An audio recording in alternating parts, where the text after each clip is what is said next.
ഇത്രയും എഴുതിയ പരീക്ഷയിൽ ഇത്രയും റാങ്ക് ഹോൾഡേഴ്സ്, നമ്പർ 1 റാങ്ക് ആയുള്ള ആൾക്കാർ പോലും കുറെ ജില്ലകളിൽ ജോലിയില്ലെന്നാ കേൾക്കണം. പിന്നെ എന്തിനാണ് അവർ ഇത്രയും ബുദ്ധിമുട്ടി പഠിച്ച് പരീക്ഷ എഴുതുന്നത്? കൊള്ളാം, ഒരു വിഷയത്തിൽ പ്രതിഷേധിക്കുന്നത് ശരി, പക്ഷേ മറ്റൊരു വിഷയത്തിൽ എന്തിനാണ് രഞ്ജിനി ഇത്ര പുച്ഛം?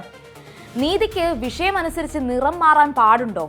കേന്ദ്ര സർക്കാരിനോട് ചോദിച്ച ചോദ്യങ്ങൾ കേരള സർക്കാരിനോടും ചോദിക്കേണ്ടത് തന്നെയല്ലേ? നീറ്റ് വിദ്യാർത്ഥികളുടെ ഭാവി പ്രധാനമാണെങ്കിൽ PSC ഉദ്യോഗാർത്ഥികളുടെ ഭാവിയും പ്രധാനമാണ്. ഡൽഹിയിൽ ഇപ്പോൾ നല്ല ചൂടാണ്. അതുകൊണ്ടായിരിക്കാം അവിടെ ഒരു സമരം വന്നപ്പോൾ അത് നല്ലതുപോലെ അങ്ങോട്ട് കത്തിപ്പടർന്നത്.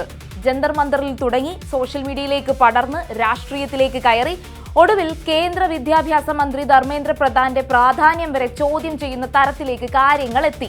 പക്ഷെ കേരളത്തിൽ ഇപ്പോൾ നല്ല മഴയാണ്. അതുകൊണ്ടാകാം ഇവിടെ നടന്ന മറ്റൊരു സമരം അത്രയും ചൂട് പിടിക്കാതെ മഴയിൽ നനഞ്ഞു കുതിർന്നു ഒടുവിൽ ചീറ്റിപ്പോയത്. ഇതൊക്കെയല്ലേ നമ്മൾ ചർച്ച ചെയ്യേണ്ടത്? അല്ലാതെ പേളിമാണി എന്ത് പോസ്റ്റ് ഇട്ടു, മമ്മൂക്ക എന്ത് പറഞ്ഞു, ആരാണ് ആരെ പിന്തുണച്ചത് എന്നൊക്കെയുള്ള ചർച്ചകളിൽ മാത്രം ഒതുങ്ങേണ്ട വിഷയങ്ങളാണോ ഇത്? കാരണം വിഷയം സെലിബ്രിറ്റികളുടെ പോസ്റ്റുകളൊന്നുമല്ല, വിഷയം വിദ്യാർത്ഥികളുടെ ഭാവിയാണ്. നീറ്റ് പരീക്ഷാ ചോദ്യപേപ്പർ ലീക്ക് എന്ന ആരോപണം വന്നപ്പോൾ രാജ്യത്ത് വലിയ പ്രതിഷേധമുണ്ടായി. അതുണ്ടാകേണ്ടത് തന്നെയാണ്.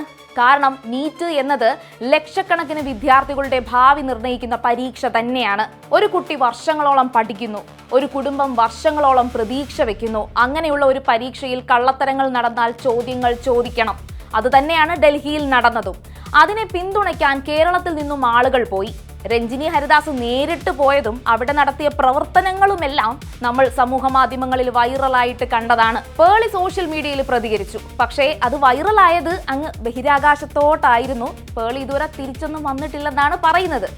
പക്ഷേ ചോദിക്കാതെ ഇരിക്കാൻ കഴിയില്ല. കേരളത്തിൽ PSC ഉദ്യോഗാർത്ഥികളുടെ സമരം, അവർ നടത്തിയ സമരം ആരെങ്കിലും കണ്ടായിരുന്നോ? അവരുടെ ശബ്ദം ആരെങ്കിലും കേട്ടായിരുന്നോ? കാരണം PSC എന്നത് കേരളത്തിലെ ഒരു ചെറിയ വിഷയം അല്ലല്ലോ, ഒരു പരീക്ഷയുടെ പേരല്ലല്ലോ. ലക്ഷക്കണക്കിന് യുവാക്കളുടെ ജീവിതമാണ്.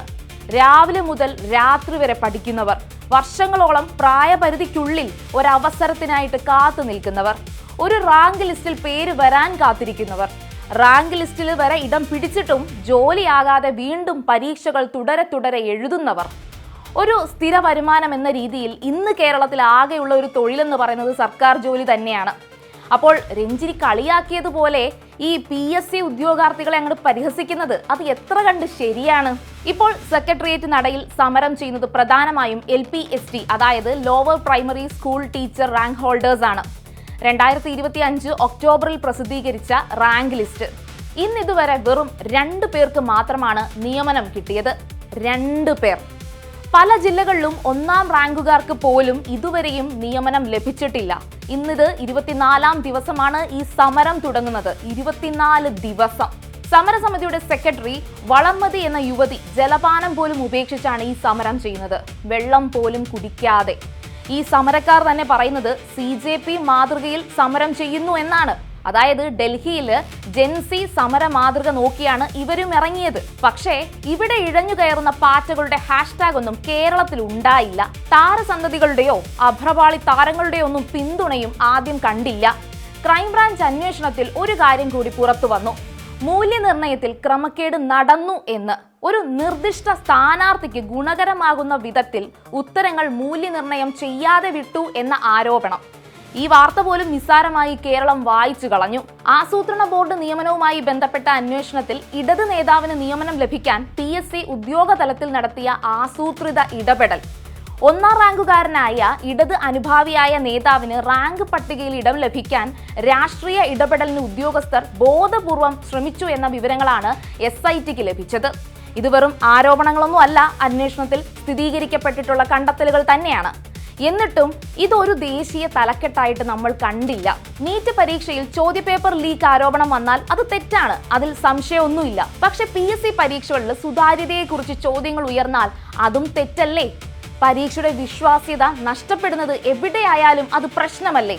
ഡൽഹിയിൽ നടന്നാൽ മാത്രം പ്രതിഷേധിക്കേണ്ട വിഷയമാണോ ഇത്? കേരളത്തിൽ നടന്നാൽ അത് ഇവിടുത്തെ കാര്യമല്ലേ എന്ന് പറഞ്ഞ് നമ്മൾ മാറ്റി വെക്കണമോ? കഴിഞ്ഞ കുറേ വർഷങ്ങളായിട്ട് PSC നിയമനങ്ങളെക്കുറിച്ച് കേരളത്തിൽ നിരവധി ആരോപണങ്ങൾ ഉയർന്നിട്ടുണ്ട്. ചോദ്യപേപ്പർ ചോർച്ച ആരോപണങ്ങൾ ഉയർന്നിട്ടുണ്ട്, പരീക്ഷാ ക്രമക്കേടുകളെക്കുറിച്ച് പരാതികൾ വന്നിട്ടുണ്ട്, നിയമനങ്ങളിൽ സുതാര്യത വേണം എന്ന ആവശ്യം ഉയർന്നിട്ടുണ്ട്, പിൻവാതിൽ നിയമനം എന്ന രാഷ്ട്രീയ ആരോപണങ്ങളും ഉണ്ടായിട്ടുണ്ട്. ഇതൊക്കെ ആരോടാണ് നമ്മൾ ചോദിക്കേണ്ടത്? 10 വർഷം ഭരിച്ചവർ ഇറങ്ങിപ്പോയി, പുതിയ ഭരണം വന്നു. ഭരണം ആരുടേതായാലും ചോദിക്കേണ്ട ചോദ്യങ്ങളല്ലേ ഈ പറഞ്ഞതൊക്കെ?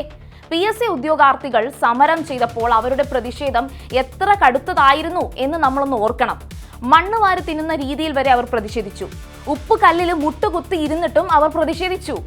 അതൊരു സാധാരണ കാഴ്ചയൊന്നുമല്ല. ഒരു യുവാവ് തന്റെ പ്രതിഷേധം അറിയിക്കാൻ അത്രയും കടുത്ത വഴികളാണ് തിരഞ്ഞെടുത്തത്.